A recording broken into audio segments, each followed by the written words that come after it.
Mic check 1 2 1 2. Microphone check 1 1 1.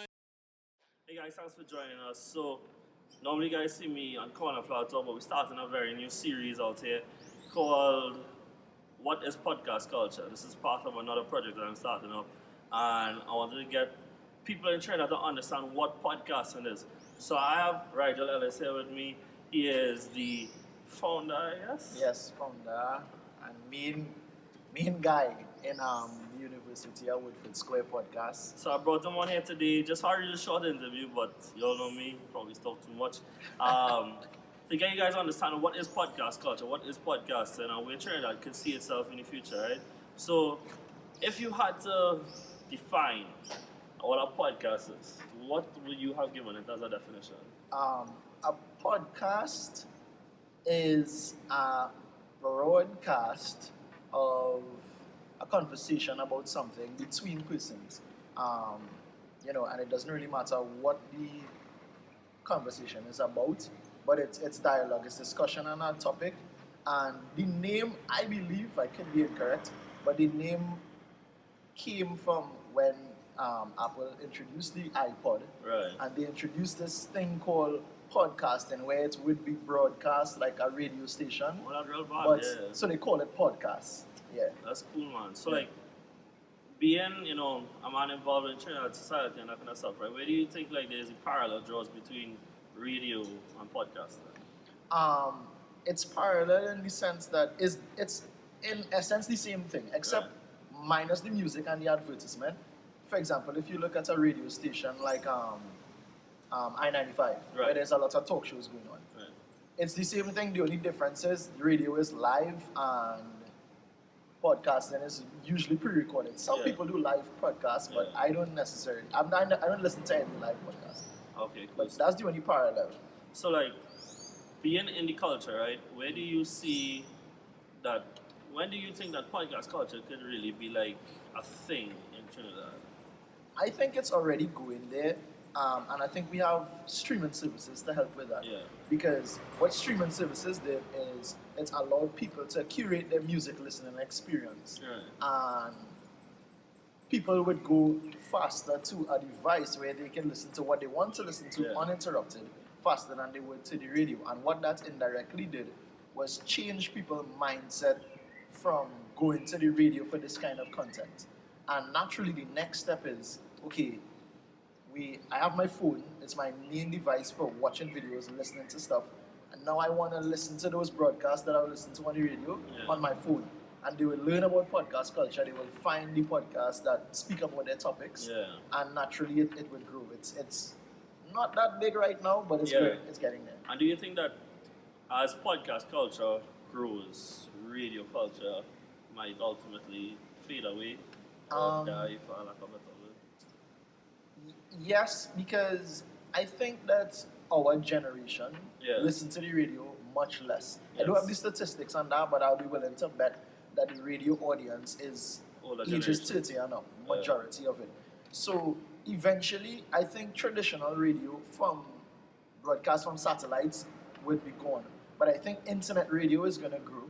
Right. I think radio stations are going to go on the internet and transform their operation. So mainly radio stations survive for advertisements. Correct. And that's what I don't like about radio. Yeah. So that if they go to the internet and they're able to advertise through the app or on the website without interrupting the broadcast, then radio can survive that way. Right. But if radio stations don't do that, yes, I think radio will die. So before we get into like your podcast, right? When you hear support local, what do you think? I think not only support local culture and things that people do to promote the local culture, but I think it also means support people from Trinidad who might be speaking about or selling something or doing something that is not based in Trinidad. So anything, once I have training involved in it, whether it's the person or the content, that's why I think about supporting local. So, we think about this podcast as like a foreign thing, right? And if we had to bring it down here, what do you think are like some of the stuff that, as you as a consumer, would like to see in a podcast that would draw your attention to be like, okay, I know this guy is dropping this podcast Wednesday, 10 o'clock every single week. and I want that notification on my phone that as it drops, I want to hear it. Right. So I think I would like to see the people who are interested in podcasts, firstly, take it seriously. Yeah. Be consistent. I know I fall short in that regard. Yeah. Me too. Everybody in the industry does. And also, not just be consistent, but focus on every episode, improving the quality of the episode. Because the podcasts I listen to, I continuously listen to them because they have good quality. So you have to invest in yourself. You have to get your mics, get your soundproof foam, get lighting and stuff if you have it broadcasted on YouTube. That's really what I want to see, and also utilize the tools to broadcast it. So try and see if we can get it on Apple Music. If you're using YouTube, put it up on SoundCloud, so that people can get that notification. Because right now, for our SoundCloud, when we drop, people get the notifications and they listen. Oh, well, I mean, I ain't doing too bad. Yeah. On Spotify, SoundCloud, YouTube, and Apple Podcasts. Great. I'm kind of looking into getting it onto like Amazon Echo and these kinds of stuff there. Like when you do analytics, the funny enough thing is that like my stuff get more listened from America than even from Trinidad. Right. And I was trying to figure out why, and then I realized that because podcast culture is so heavy across there, that once they find something within the genre of what they like, they listen to it regardless of where it's from. Right. And then that brings me back to where I was coming from with support local, is that I think that there is a stigma against local to some extent, that local is lesser quality. That we quicker, in my case, they would quicker listen to ESPN than listen to my show. And I'm not saying that out of like spite or bad mind, it's just some of the realities of it now. And how do you think that we could combat that stereotype of the lack of quality, that kind of stuff, the differential in quality? I think that obviously people need to be realistic, and our show can't look like ESPN. Yeah. But we could get it in our sphere, we could get it to a proper quality, so the onus is on us. Yeah. Where, alright, so we initially had our stuff on SoundCloud, and people were telling us like, yo, the conversation, the way all the conversations go, we would like to see what's happening. Yeah. So now for this new season, I was like, we're putting it on YouTube. So, you see, I took that feedback and Same thing I was lifted it. told, yeah. So it's all about improving yourself and getting your quality high, and I think people will support the quality, Yeah. So back to your podcast, right? I know you told me before, but just tell everybody, when did you drop? Right, so we dropped our first episode on April the 30th, 2018. The name of the podcast is University of Woodford Square. And How much are you all in it? it's a cast of 6 people. It's myself, Kadeem Laveau, Darren Andrews, Miguel Edwards, Nisha Ramdas, Hugh Callender, and Kyle Painter. 7 people. But we sort of fluctuate. Some people come. The idea behind it is that everything is formatted in the structure of a school. Right. So some lecturers going to come for this lecture. We call every episode a lecture. Yeah, right? that's cool. So some lecturers will be on this lecture, others won't be here. We'll have guest lecturers, etc., etc. And we try to have actual topics for the class, etc. That's real cool, man. So, like, what would you say comparing? Okay, so first of all, what was the initial reaction from your first episode? It was real positive because people didn't know what it was about. The name doesn't give it out. Yeah. So people here at University of Woodford Square, I mean, some people who know about Trinidadian culture might hear that term already. Yeah. It's the space in Woodford Square where the elders used to go and gather back in the day of Eric Williams, etc., and talk about the country. Yeah. So we played off of that idea in that there's now our time. Like, we are the future. We have things to say about current topics, and this is how we're going to do it in a millennial way on our podcast. So,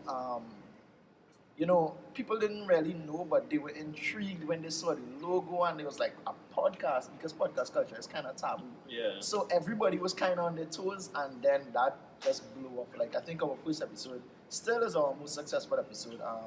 800 and something views. And what happened is the first episode had the most people locally listening to it, but as time went on, the analytics showed a decrease in views, but an increase in foreign listens. Right. So it's like give and take, Yeah, like just as an example, like for somebody who's from Trinidad but lives in the diaspora, lives away, they would listen to our local podcast, a way of reconnecting and staying in touch Correct. with Trinidad. You know? Correct. So where I was leading to that was like comparing your initial reaction to what's your response to now. What was different? So you find that it grew, it dropped, it consistent. It really was up and down. So I would say the first 3 episodes were great. Then we had a little dip with 4 and 5. 6 was a very good episode, and I think because of how our podcast go, the topics will kind of attract people. Right. So that's episode 6 was very good. But what happened between 4 and 5 and 6 was being a little inconsistent. Right. So we were supposed to drop every other Monday, and we lapsed. Right. People didn't really respond well to that, but it picked back up there, and then we ended the first season on 7, and now we're back to 8, and we're back, and people are real interested because now we're on YouTube. Right. And the reaction I got from this first episode was so big that I have we spoke a lot about the local music scene in this last episode, and a lot of the artists reach out personally. They want to come and talk on the show. They really like the show. People share the show on their Instagram stories, etc. It was real positive, and it's a good vibe. I like where we're going now with it, and I know what I have to do to improve some of the audio and stuff, and I think we could grow again, Yeah. So to answer your question, it was up and down, but we back up for sure.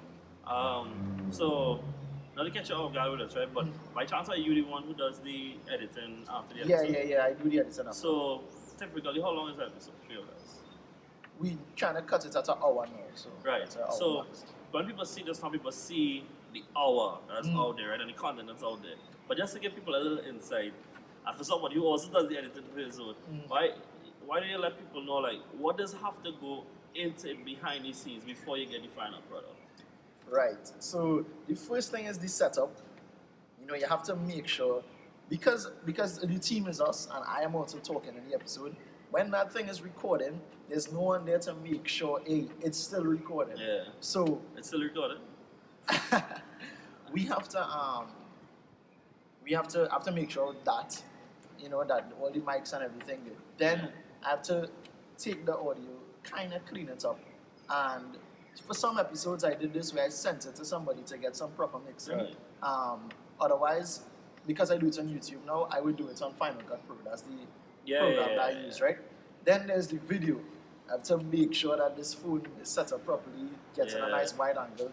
Then I have to do a little color correction, it might be a little dark, a little dim, whatever, to brighten it up a little bit. Export that project, then you have to upload that on YouTube, upload the song on SoundCloud, make sure it actually up and there's no issues with it before the time to drop the episode, and then you can start to market the episode, because you don't want to market it and then, it's not ready, or YouTube not allowing it to upload, etc. So that's more or less it. The worst thing is if you upload a video on YouTube after waiting it's take about an hour and something for it to go up on YouTube, and then something wrong with it, you take it out and start over. So how do you guys go about marketing with it then? We have a social media manager now, Samara Maloney. Thank you very much for agreeing to manage our social media. So she created a Facebook, and Instagram. We always had a Twitter. That's where our main stuff was, right? So that's kind of what it is. What I would do is cut some promo clips from the actual episode, mash it together, put up just to generate some buzz. Samara would also do interacting with the community. So if there's a topic going on Twitter, she would engage, ask questions. We might do a little poll, that kind of stuff, because of the nature of what the podcast is. It involves conversation, so we try to engage the audience. Alright, cool. That's all I feel like I asked for this. Thank you guys for joining us so much. This is part 1 of a 3-part series. Look out for our next episode where we have more podcasts coming on. Thank you so much for coming on your show, Rhyjell. You want to plug yourself a little bit? Yeah, my name is Rhyjell Ellis, at Gelsman on all social media. My podcast is the University of Woodford Square. We drop every other Monday. On YouTube, you can find us on the Sessions Network, or you can just search University of Woodford Square. The playlist will come up. And on SoundCloud, University of Woodford Square. And support my boy on Corner Flag Talk. Really good stuff. I really enjoy their content as well, as a man who into football and into podcasts. And support the podcast, let the culture grow. Alright, thanks guys for joining us. Catch you guys next time. See you soon. Take it easy. Jump up with the people, we walk with the people.